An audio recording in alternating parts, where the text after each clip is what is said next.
Ben bu aracı Orhan Gültekin'den aldım. 34 milyara ben aldım. Yaklaşık 3 yıldır ben ondan almışım. Aldıktan sonra 1,5 yıl bana maaşını verdi. Ondan sonra maaşını kesti. Kestirdikten sonra ben de söyledim bana, dedim paramı ver. Dedi şirket devretmiş bunu. Bunu sorumludur, çözmemiz lazım bunu. Evet. Ondan sonra bu aracı bana vermiş yani. Ben onu parayla almışım. Ondan aldım. Bir şey yok elimde. Yani herhangi bir şey yok elimde. Bir belge yok. Ben aldıktan sonra bu aracı bana dedi ki bu araç Bayramoğlu'dan Özdicle'ye devredilmiş.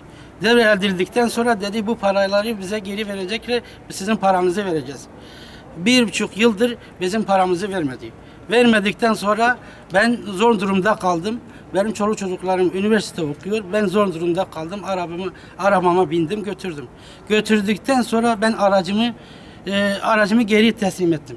Ben kendi elimle getirmişim, anahtarı bendeydi. Anahtarı ben getirdikten sonra ben ulaştırma amirinde çalışıyordum. 20 yıldır ben orada çalışıyorum.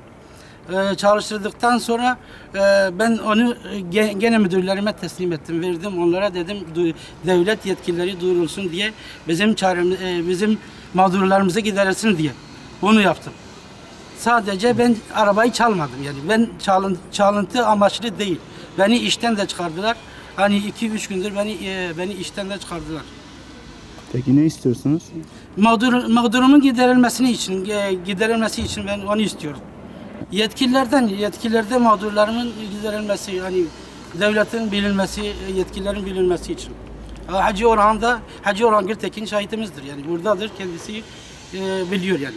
Ben ondan aldığımı, onun yanında çalıştığımı herkes de biliyor. Telefonun içindeki bütün insanlar şahittir, biliyor yani kendi paramla almışım.